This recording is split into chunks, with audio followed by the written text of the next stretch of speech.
Bonjour tout le monde, ça me fait vraiment plaisir d'être ici aujourd'hui. Je vais vous parler quelque chose qui est plus ou moins en lien avec ce qui a été présenté précédemment. Là, il s'agit vraiment d'enseigner la rigueur en recherche qualitative au premier cycle, donc au baccalauréat. J'avais envie de vous présenter une initiative pour s'écarter de l'application stricte des 4 critères proposés en 1985 par Lincoln et Guba.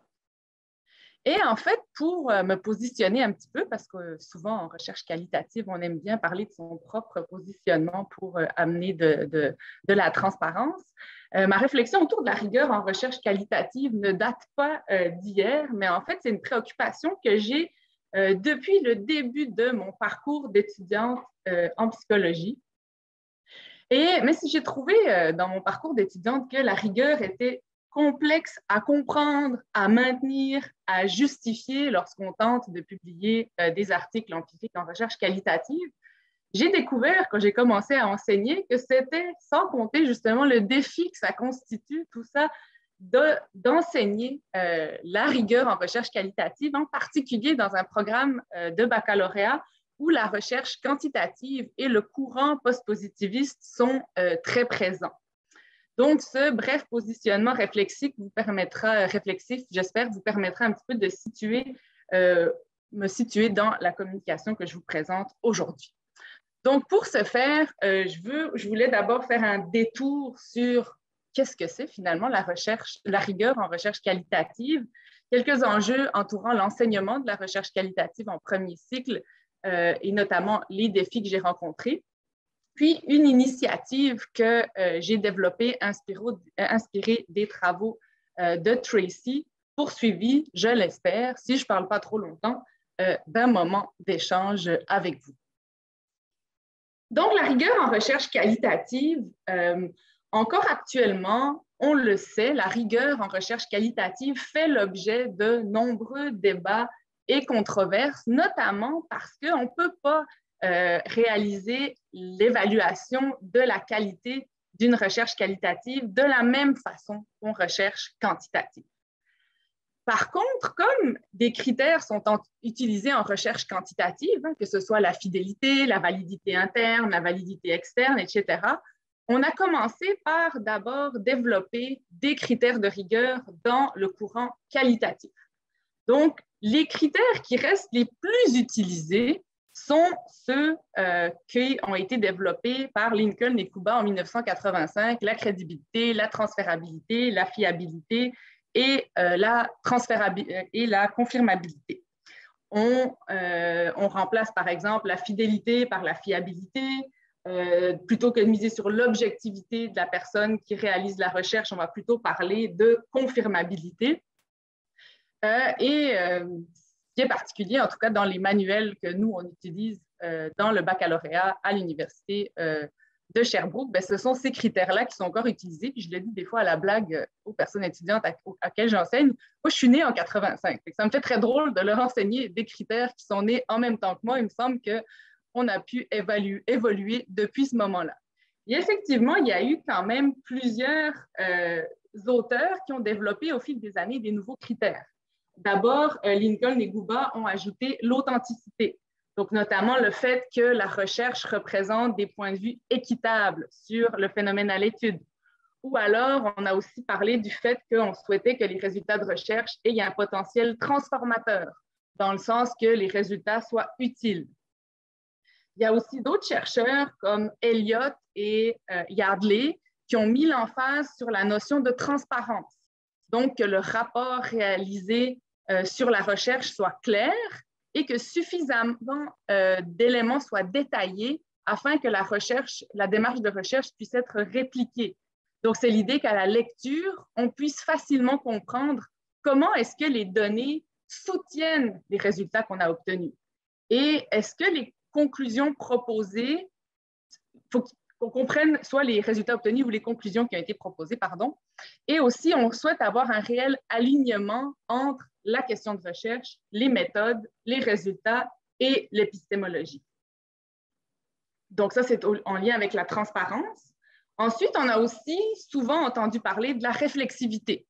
Donc la réflexivité, qu'est-ce que c'est? C'est une réflexion introspective réalisée par la personne qui réalise une recherche afin de voir en quoi elle-même a pu contribuer à la réalisation de sa recherche. Ça constitue également un élément qui est souvent mentionné pour garantir la rigueur d'une recherche qualitative. Donc, être réflexif, en d'autres mots, c'est de rester attentif à la façon dont notre propre processus de recherche est informé par nos circonstances personnelles, nos privilèges, les facettes de notre identité, nos expériences, l'endroit où l'on réside, etc. Mais ce n'est pas seulement écrire une liste d'épicerie, là. Je suis au Québec, mais je suis d'origine européenne, j'ai tel âge, j'ai telle caractéristique. Ça, on peut le faire facilement sur le coin d'une table, mais ce n'est pas ça le processus réflexif, c'est de maintenir cette posture de réflexivité et de questionnement par rapport à ces éléments qui nous caractérisent tout au long du processus de recherche. Ce qu'on voit aussi quand on fouille sur la rigueur en recherche qualitative, il me semble que je ne pouvais pas passer à côté de la triangulation, hein? La fameuse pratique de la triangulation qui constitue une autre façon communément utilisée pour affirmer la qualité d'une recherche qualitative. Basée sur les travaux de Hetz, Berger et Prine, le premier objectif de la triangulation peut être justement de comparer plusieurs sources de données pour en examiner les convergences, les complémentarités et les dissonances. La triangulation est souvent utilisée dans des recherches de méthodes mixtes où plusieurs types de données vont être réunis au sein d'une même étude. En 2007, il y a Tong et collègues qui ont publié le checklist correct, qui est en fait une liste de 32 items permettant de rapporter la qualité d'une recherche qualitative basée surtout sur des entrevues individuelles ou de groupes, dont je vais vous montrer un extrait ici. Donc, qu'est-ce que c'est la correcte? C'est une liste de critères dont je vous ai mis juste un extrait qui devrait nous aider à évaluer la qualité d'une recherche qualitative. Donc, le projet de Tong et collègues, quand ils ont présenté cette grille, dans le fond, une liste d'épicerie, est-ce que l'étude est correcte ou non? C'était de proposer un système qui est supposément universel et transparent des critères de qualité de façon similaire à ce qu'on retrouve en santé pour les essais contrôlés randomisés. Cependant, ce modèle a été critiqué parce qu'il ne s'applique pas de façon équivalente pour tous les types de recherche qualitative et notamment parce que les critères qui sont inclus sont très largement inspirés de la théorisation ancrée comme la saturation des données. Et il y a aussi d'autres critiques là, qui sont reliées, par exemple, au rapport au langage et aux traductions. Donc, moi, ça ne me semblait pas quelque chose qui répondait à mes besoins. Je voulais faire aussi un détour aussi, de vous parler d'une recherche empirique qui a été menée à l'Université de Lausanne que j'ai trouvée intéressante. Le but de cette étude-là, c'était d'expliciter les fondements de débat à propos des critères de qualité de la recherche qualitative, d'effectuer une recension systématique approfondie de ces critères et de proposer aux personnes chercheuses et évaluatrices des travaux de recherche qualitatifs une genre de boîte à outils qui rassemblerait les principaux critères consensuels de la recherche qualitative. Elles ont fait un gros travail, là, Santiago Delfos et ses collègues. En fait, ce qu'elles ont fait, c'est qu'elles ont, je me souviens pas par cœur, je pense que c'est 133 grilles de lecture d'articles. En fait, c'est des grilles qui sont utilisées dans des revues. Quand on fait la révision par les pairs, il y a plein de revues qui fournissent des checklists ou des listes de critères. Elles sont allées à la recherche de ces grilles de lecture-là, puis elles ont analysé les 133 grilles d'évaluation de la qualité qu'elles ont pu trouver. Et elles ont essayé de faire un mélange de qu'est-ce qui ressort finalement de tout ça. Donc, l'examen des grilles qu'elles ont réalisées leur ont permis de trouver un consensus d'une dizaine de critères qui sont présentés ici et sur la diapositive d'après. Elles ont également fait tester dans le fond, cette nouvelle grille à 56 personnes chercheuses pour voir ce qui était pertinent. Donc, l'évaluation globale faite par les experts impliqués dans cette recherche indiquait qu'un nombre moyen de 10 critères serait idéal et qu'il faudrait qu'on ait une durée d'à peu près 1 heure pour évaluer la grille. Donc, finalement, ils ont pu mettre en lumière 12 critères qui faisaient l'objet d'un consensus comme étant la boîte à outils des 12 critères jugés consensuels pour les divers champs de la santé. Donc, vous les voyez ici, là, il y a la question du cadre théorique, de la question de recherche, des objectifs et des buts, des écrits qui ont déjà été publiés, la méthodologie, l'échantillonnage, les données, l'analyse, la réflexivité, la crédibilité, la transférabilité et l'éthique. Donc ça, c'est un petit peu moi-même, quand j'ai commencé à enseigner la recherche qualitative, le bagage que j'avais en termes de rigueur. Donc l'enseignement, enseigner la recherche qualitative au premier cycle, donc l'enseignement de la recherche qualitative dans un programme de premier cycle où la majorité des contenus des cours de méthodologie sont enseignés dans une perspective post-positiviste et quantitative, comporte son lot de défis qui, je pense, peut être commun à plusieurs personnes enseignantes et dans plusieurs programmes ou institutions d'enseignement où le quantitatif peut être encore le courant dominant. Donc, dans mon cas, moi, j'enseigne le cours d'introduction à la recherche qualitative en 3e année du baccalauréat dans un programme de psychoéducation, soit un programme où la majorité des personnes étudiantes souhaitent poursuivre à la maîtrise afin d'obtenir le titre professionnel de psychoéducateur ou psychoéducatrice, afin de pouvoir pratiquer l'intervention clinique auprès de diverses clientèles. Le cours comporte seulement 2 crédits, soit 10 séances de 3 heures, et s'inscrit également dans un contexte particulier de performance. En effet, dans notre programme, les personnes étudiantes peuvent se prévaloir d'un passage accéléré à la maîtrise si elles obtiennent une certaine moyenne dans les 4 principaux domaines de formation du baccalauréat. La méthodologie de recherche, c'est un des 4 domaines, et le cours d'introduction à la recherche qualitative, c'est le dernier cours dont la note sera comptabilisée vers la moyenne du domaine de la méthodologie de recherche. Donc, avant même le début du cours, la majorité des personnes étudiantes sont anxieuses à l'idée de découvrir un nouveau contenu de la part d'une personne étudiante, d'une personne enseignante qu'ils n'ont encore jamais rencontrée, et dans l'attente ou l'angoisse d'obtenir une note suffisante pour maintenir, voire augmenter leur moyenne. Donc, au moment de préparer la partie d'enseignement sur la rigueur, je me suis retrouvée confrontée à plusieurs défis. D'abord, aborder la rigueur au niveau théorique, dans le sens où le contexte d'enseignement, avec mes 10 séances de 3 heures, ne me permet pas de mettre les personnes étudiantes en action. Par exemple, pour les aider à prendre conscience de la rigueur lors de la réalisation de tâches réalisées à la recherche, par exemple de la transcription ou de l'analyse. Ça me demande donc de trouver un équilibre entre l'enseignement des divergences autour de la rigueur, tout en m'assurant à ce que certains apprentissages soient réalisés. Genre, ça ne me tente pas que les étudiants et étudiantes, après avoir suivi mon cours, lisent un article qualitatif et disent « Ah, il n'y a pas de groupe contrôle, ça ne vaut rien. » Là, j'aurais clairement raté mes objectifs de départ.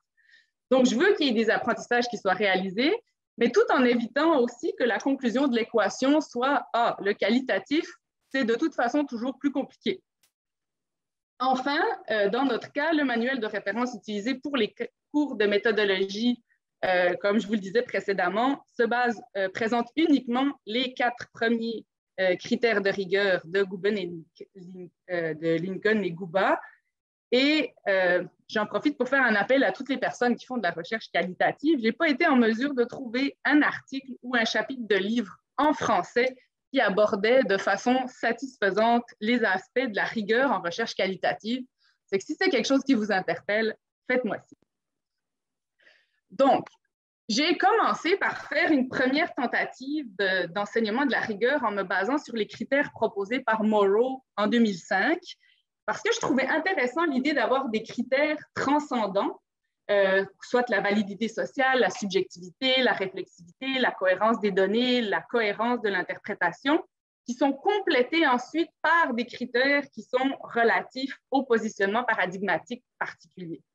Ça me permettait de conserver un lien avec les critères de Lincoln et Guba et de revenir sur l'importance du positionnement paradigmatique en recherche qualitative, comme je le présentais en début du cours. Pour la cohérence, là, je trouvais que c'était numéro 1.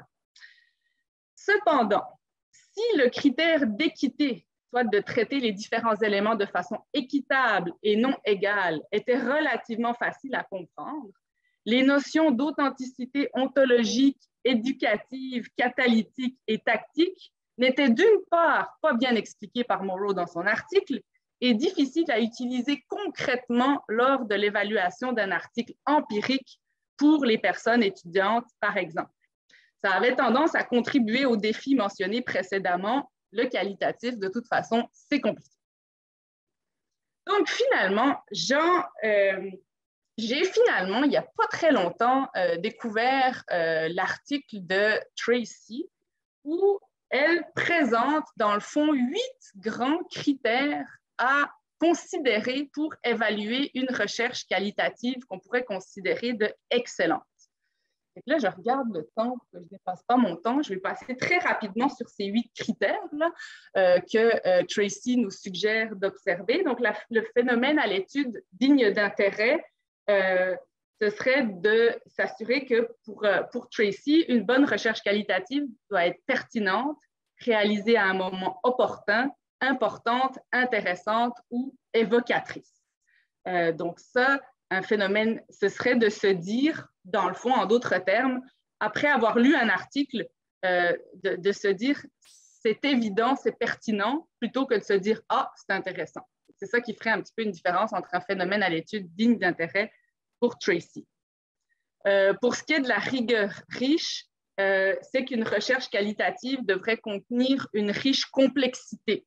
Donc, c'est l'idée que, idéalement, on voudrait avoir suffisamment de données pour soutenir les énoncés, avoir passé suffisamment de temps sur le terrain, que le contexte ou l'échantillon soit approprié compte tenu des objectifs de la recherche et que les procédures soient appropriées en termes de notes de terrain, pratiques d'entrevue et analyse de données.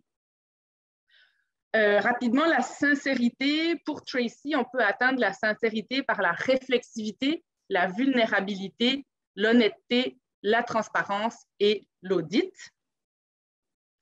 Je pourrais répondre à vos questions si jamais. Là, je suis consciente que je vais vite, je vous rassure. Dans mon cours, je prends le temps de les expliquer un petit peu mieux que ça.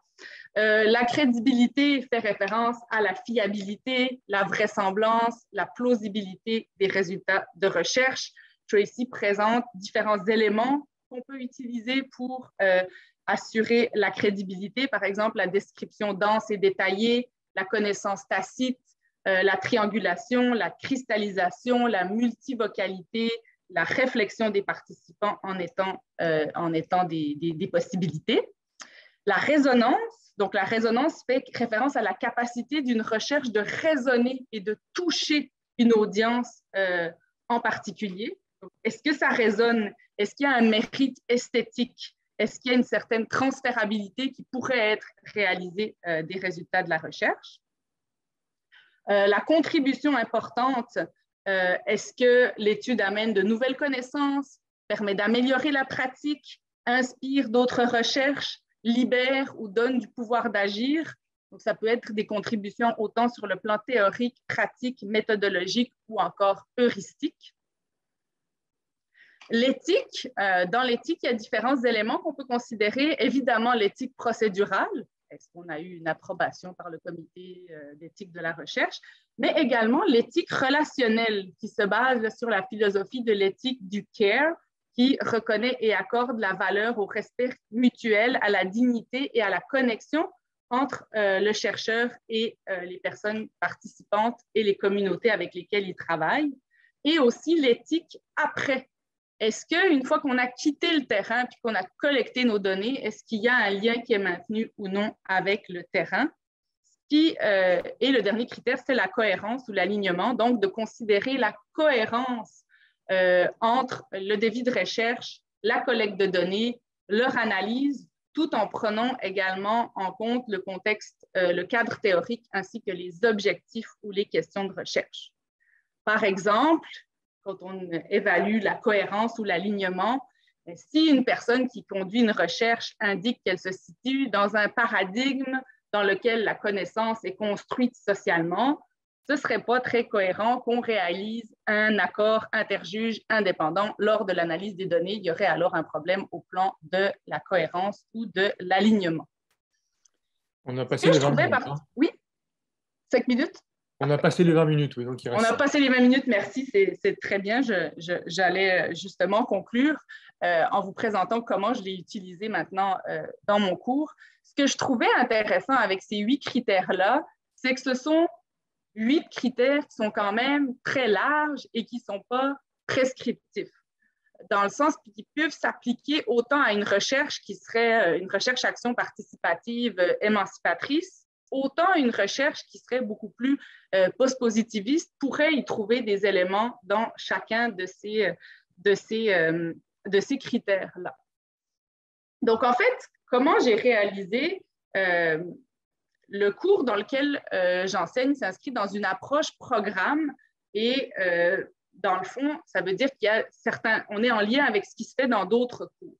Donc, j'ai réuni les personnes étudiantes dans les mêmes équipes de travail qu'elles sont dans un autre cours, qui est le cours de fonctionnement adaptatif pour les 7 à 12 ans, et j'ai sélectionné un article empirique qualitatif sur les 4 grandes thématiques qu'elles abordent dans cet autre cours-là.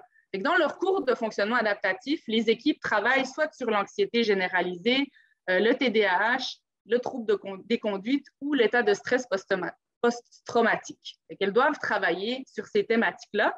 Dans le cours de méthodologie, je me suis assurée de trouver un article empirique qualitatif qui traitait du même sujet que lequel elles travaillent dans l'autre cours. Et je leur ai fait remplir un tableau qui reprend, là je vous en montre un extrait, qui, dans le fond, reprend chacun des critères d'évaluation proposés par Tracy. Et je leur mets là, dans la deuxième colonne les différents éléments sur lesquels que Tracy les invite à se positionner.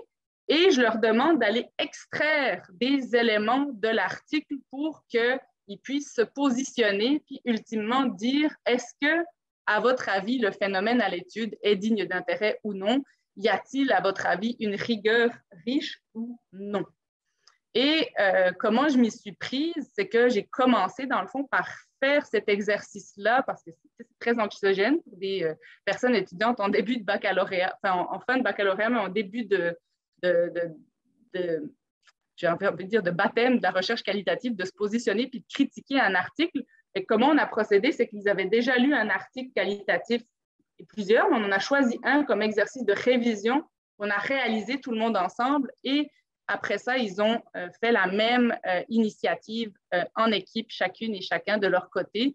Et moi, ce que je leur disais aussi, c'est que le processus m'importe quelque part davantage que le résultat, c'est de voir leur réflexion, pourquoi ils pensaient que oui ou non, ça avait été atteint ou non comme critère. Et moi, dans les commentaires, la rétroaction que je pouvais leur faire, je pouvais peut-être leur faire des commentaires parfois pour dire que je n'étais pas vraiment d'accord avec leur conclusion pour telle et telle raison, mais ça n'empêchait pas qu'ils pouvaient quand même avoir une bonne partie des points parce que je pouvais avoir accès à leur processus de réflexion. Donc, en guise de conclusion, pour ma part, c'est une première expérience qui a été satisfaisante. Je pense que quand on enseigne la recherche qualitative, on a besoin d'espace de réflexion, de partage de bonnes pratiques en matière d'enseignement de la recherche qualitative et ce colloque en est vraiment une initiative tout à fait bienvenue à cet égard. Et je relance mon appel à toutes et à tous. Je pense qu'on a besoin, en plus de la revue Recherche qualitative, on a besoin d'écrits de qualité en français pour nous soutenir dans notre mission d'enseignement. Voilà, merci beaucoup et j'espère qu'on aura quelques minutes pour échanger.